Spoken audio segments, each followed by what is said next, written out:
अगर गिनी चाहे तो गिनी पद्मा को मार भी सकती है, लेकिन गिनी ने पद्मा को बचा कर रखा है ताकि वह पद्मा को तड़पा तड़पा कर मार सके, क्योंकि 21 सालों पहले गिनी ने यह सारी चीजों को महसूस किया है। अभय ने किस तरीके से गिनी को राजपूत परिवार से भगाया था, किस तरीके से राजपूत परिवार में उसकी बेइज्जती होती थी, यह सारी चीजें गिनी को पता है और गिनी इसी का बदला लेने के लिए राजपूत परिवार को तबाह करना चाहती है। राजपूत परिवार की मातम का यह त्योहार बनाना चाहती है और राजपूत परिवार का शोक यह मनाना चाहती है। गिनी चाहती है कि वह राजपूत परिवार को मार दे, पूरे राजपूत परिवार को खत्म करके उसका दाग बनाए। और इस बार तो गिनी के साथ है देश के सबसे बड़े धुरंधर दामोदर मजूमदार। 21 सालों से गिनी दामोदर मजूमदार के साथ रह रहकर सीख चुकी है कि किस तरीके से बदमाशी करते हैं, किस तरीके से गुंडागर्दी करते हैं। और तो और गिनी 21 सालों तक यह काम करते करते सीख चुकी है कि आखिर उसको करना क्या है। इस और अगर हम देखें आरती को, तो आरती भी पूरी तरीके से परेशान हो चुकी है, क्योंकि आरती चाहती है कि अभय और गिनी की शादी अच्छे तरीके से हो जाए, वापस से इनकी शादी हो जाए, वापस से यह दोनों एक हो जाए, ताकि आरती और वेद की शादी के अंदर कोई बाधा ना आ सके। इसीलिए आरती भी अभय को समझाने की कोशिश करती है, गिनी को समझाने की कोशिश करती है, लेकिन हम सभी जानते हैं कि गिनी तो राजपूत परिवार को बर्बाद करना ही चाहती है। गिनी राजपूत परिवार को बर्बाद करने के चक्कर में अभय से शादी नहीं करती है और राजपूत परिवार को बर्बाद करने के लिए कुछ ऐसा करती है जिसे जानकर हम सभी के होश उड़ जाते हैं। तो आखिर पूरी कहानी क्या है और किस तरीके से गिनी ने राजपूत परिवार को बर्बाद किया, किस तरीके से राजपूत परिवार का दाग बनाया, और आखिर एडवोकेट अंजलि अवस्थी की आने वाली कहानी क्या रहने वाली है, आइए जानते हैं आज के इस महा एपिसोड के अंदर। तो इस कहानी की शुरुआत होती है आरती और अंजलि से, जहाँ पर अंजलि आरती से कह रही होती है, आरती तुम परेशान क्यों हो रही हो? अरे मैं तुम्हारी शादी वहाँ पर खड़े रह कर करवाऊंगी। अरे तुम गिनी अवस्थी से क्यों डर रही हो? भला गिनी अवस्थी तुम्हारा क्या ही बिगाड़ सकती है? अरे मम्मी आपको क्या पता है, गिनी अवस्थी तो 21 सालों से अंडरवर्ल्ड में रह चुकी है। अरे 21 सालों से अंडरग्राउंड होकर वह काम कर रही है। अरे पुलिस भी गिनी अवस्थी, दामोदर मजूमदार, रानी मजूमदार से डरती है, तो भला हम तो एक मामूली इंसान है। अंजलि कहती है कि तुम होगी मामूली इंसान, मेरा नाम है एडवोकेट अंजलि अवस्थी, कोर्ट में मेरी बात चलती है और बाहर मेरा हाथ चलता है। और वैसे तुम भी तो रिपोर्टर थी ना, क्या हुआ तुम्हारी रिपोर्टिंग का? इस वक्त तक आरती कहती है कि माँ मैं रिपोर्टर थी, लेकिन मैं इतनी भी बड़ी रिपोर्टर नहीं हूँ कि मैं गिनी अवस्थी को हरा सकती हूँ। अरे गिनी अवस्थी कितनी बड़ी इंसान है, कितनी बड़ी डॉन है। अरे अगर एक बार गिनी अवस्थी ठान सकती है ना, तो वह कर भी सकती है। अंजलि कहती है कि मैं गिनी अवस्थी को 21 साल पहले से जान रही हूँ और मैं गिनी अवस्थी की बहन हूँ। वह अपना काम निकलवाने के चलते राजपूत परिवार को बर्बाद तो नहीं कर सकती है। और मुझे भी पता है कि गिनी अवस्थी राजपूत परिवार को बर्बाद क्यों करना चाहती है, क्योंकि उसकी अभय से शादी नहीं हुई थी ना। शादी हुई थी तो सारी रस्में नहीं हुई थी। अगर सारी रस्में हो जाती, अभय और गिनी की शादी अच्छे से हो जाती, तो अभय गिनी को अपनी पत्नी मानता, अभय गिनी से प्यार करता, गिनी भी अभय से प्यार करती। हालांकि उस समय गिनी तो अभय से प्यार करती थी, लेकिन अभय ही गिनी से प्यार नहीं करता था। अभय ने गिनी को धक्के मार के राजपूत परिवार से भगा दिया था और उस समय गिनी को यह लग रहा था कि मैं अभय की जिंदगी में आ चुकी हूँ, इसलिए गिनी मुझे भी बर्बाद करना चाहती है और राजपूत परिवार को भी बर्बाद करना चाहती है। लेकिन आरती तुम टेंशन क्यों ले रही हो? यह अंजलि अवस्थी खड़ी है ना, और वैसे भी गिनी की शादी अगर अभय से हो जाती है तो वह राजपूत परिवार को बर्बाद करने का सपने में भी नहीं सोच सकती है। मैं तुमसे वादा करती हूँ कि एक बार बस गिनी की शादी हो जाए, उसके बाद तो गिनी अपनी जिंदगी के अंदर खुशी खुश है। इस वक्त तक हम देखते हैं कि अंजलि आरती को एक बहुत बड़ी राह दिखा देती है, जिससे उसकी शादी बर्बाद होने से बच सकती है। अगले ही सीन में हम देखते हैं आरती और अभय को, जहाँ पर आरती अभय को समझा रही होती है, अभय भैया आप गिनी भाभी से शादी कर लो। अगर आपने गिनी भाभी से शादी कर ली तो मेरी शादी बर्बाद नहीं होगी। क्या आप चाहते हो कि मेरी शादी बर्बाद हो जाए? अभय इस वक्त तक आरती से कहता है कि आरती मैं नहीं चाहता कि तुम्हारी शादी बर्बाद हो, लेकिन मैं अपनी जिंदगी के अंदर अब वापस से गिनी को लेकर आने वाला नहीं हूँ। अरे अब मेरी जिंदगी से गिनी पूरी तरीके से जा चुकी है और अब अगर गिनी मेरी जिंदगी के अंदर आती है तो मुझे बहुत ज्यादा बुरा लगेगा, क्योंकि मुझे पता है कि गिनी किस तरीके की औरत है। गिनी ने हर बार मुझसे प्यार नहीं किया है, बल्कि मेरे पैसों से प्यार किया है, मेरी प्रॉपर्टी से प्यार किया है। वो हर बार चाहती थी कि वह राजपूत परिवार को बर्बाद करके राजपूत परिवार की प्रॉपर्टी को हड़प सके, और यह सभी चीजों के चक्कर में मैंने गिनी को 21 साल पहले ही छोड़ दिया था। लेकिन उस समय गिनी को यह लग रहा था कि मैं तुम्हारी मम्मी से प्यार करता हूँ, लेकिन ऐसा जिंदगी में कभी भी नहीं हो सकता है। भला मैं तुम्हारी मम्मी से प्यार क्यों करूंगा? और अगर मैं गिनी से शादी दोबारा कर लेता हूँ तो मेरी जिंदगी बर्बाद हो जाएगी। मेरी जिंदगी के अंदर वापस से वह पनौती औरत आ जाएगी जो कि मेरी जिंदगी को पूरी तरीके से बर्बाद कर सकती है। अगर मेरी जिंदगी के अंदर गिनी को लाने के लिए तुम मुझे 1 करोड़ रुपए भी दोगी ना, तो मैं अपनी जिंदगी के अंदर गिनी को कभी भी नहीं लेकर आऊंगा। आरती यह सारी ही बातों को समझ जाती है, लेकिन इस वक्त तक भी आरती अभय को समझाने की बहुत कोशिश करती है। इस वक्त तक अभय भी मान जाता है ताकि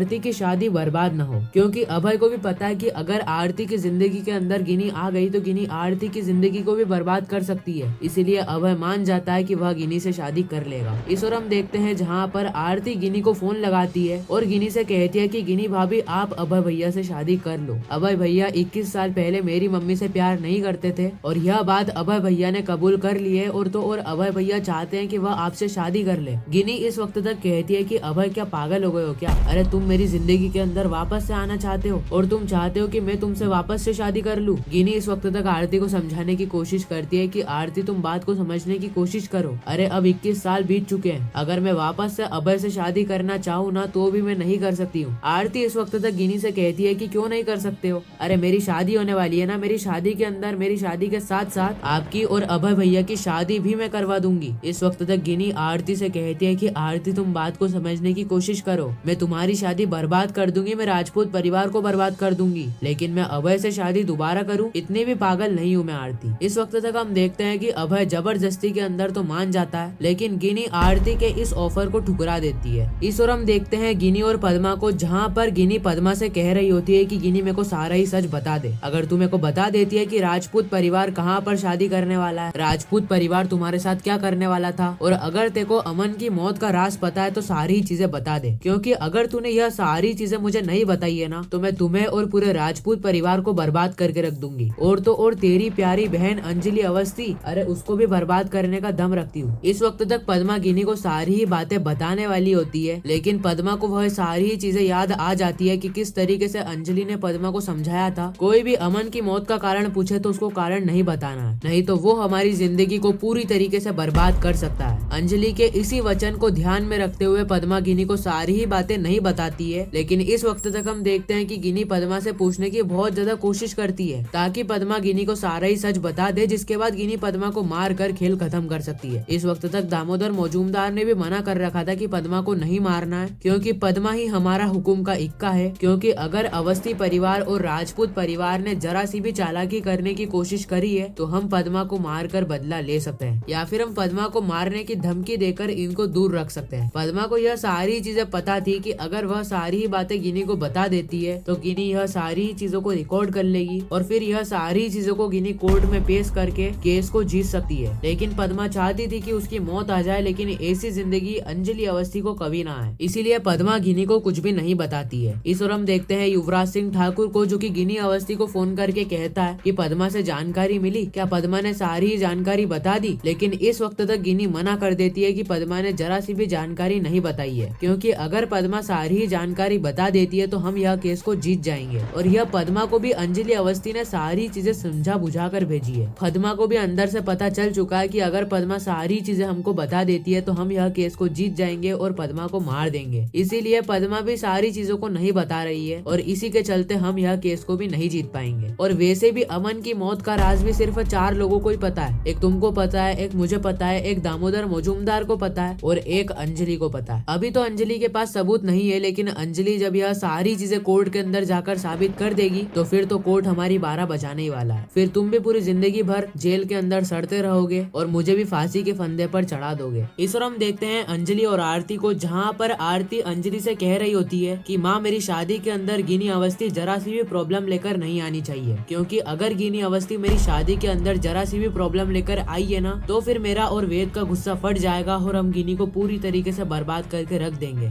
अंजलि कहती है कि आरती मैं तुम्हें कितनी बार समझाऊं कि गिनी तुम्हारी शादी को बर्बाद करने के लिए आ रही है, लेकिन हम बैठे हैं ना, हम गिनी को बर्बाद करने नहीं देंगे। अरे गिनी चाहती है कि वह राजपूत परिवार को बर्बाद कर दे, उनकी मौत का त्योहार बनाए, लेकिन राजपूत परिवार की मौत का त्योहार बना सके आज तक कोई ऐसा इंसान पैदा हुआ नहीं है। और गिनी अवस्थी को तो राजपूत परिवार ने भगाया था, राजपूत परिवार को गिनी अवस्थी क्या करेगी? अरे गिनी अवस्थी के अंदर इतना दम ही नहीं है कि वह राजपूत परिवार और अवस्थी परिवार को बर्बाद कर सके। इस ओर हम देखते हैं अंजलि और गिनी को, जहाँ पर गिनी अंजलि से कह रही होती है कि अंजलि अगर तुमने राजपूत परिवार के अंदर आरती की शादी करवाई है तो फिर मैं वहाँ पर आ जाऊंगी और आरती और वेद की शादी को बर्बाद करके राजपूत परिवार के सभी सदस्य को खत्म करके वहाँ पर राजपूत परिवार की मौत का त्योहार बनाऊंगी, सभी लोगों को वहाँ पर बर्बाद कर दूंगी। जब गिनी की यह सारी ही बातें अंजलि सुनती है तो अंजलि के भी होश उड़ जाते हैं। अंजलि कहती है कि गिनी 21 सालों के अंदर तू अंडरवर्ल्ड तो थी, लेकिन तू अंडरवर्ल्ड रहकर इतनी बड़ी डॉन बन चुकी है वो तो मुझे आज पता चला। अंजलि इस वक्त तक गिनी से कहती है कि गिनी तेरे को जो करना है वो कर ले। गिनी कहती है कि अगर अंजलि एक शब्द और ज्यादा कहा है ना तो पद्मा के गले पे चाकू चल जाएगा। अंजलि इस वक्त तक गिनी से कहती है कि गिनी अगर पद्मा को कुछ भी हुआ है ना तो मैं तेको तो बर्बाद करूंगी ही सही, साथ ही तेरे पति दामोदर मजूमदार को भी बर्बाद कर दूंगी। तो कहती है ना कि दामोदर मजूमदार से तो पुलिस भी डरती है, तो मैं क्या चीज हूँ? अरे यह एडवोकेट अंजलि अवस्थी क्या चीज है वह तेको बता देगी। इस वक्त तक हम देखते हैं कि अंजलि गिनी को सारी ही बातों के बारे में समझा देती है और फिर अंजलि पद्मा को बचाने के लिए कुछ ऐसा करती है जिसे जानकर हम सभी के होश उड़ जाते हैं। पद्मा को बचाने के लिए अंजलि एक ऐसा बड़ा कदम उठाती है जिसके बारे में अगर आप जानना चाहते हो तो कमेंट में पार्ट 2 जरूर लिखना, उसके ऊपर भी एक सेपरेट वीडियो आ जाएगी। बाकी मैं मिलता हूँ किसी नेक्स्ट इंटरेस्टिंग वीडियो में, जब तक के लिए गुड बाय।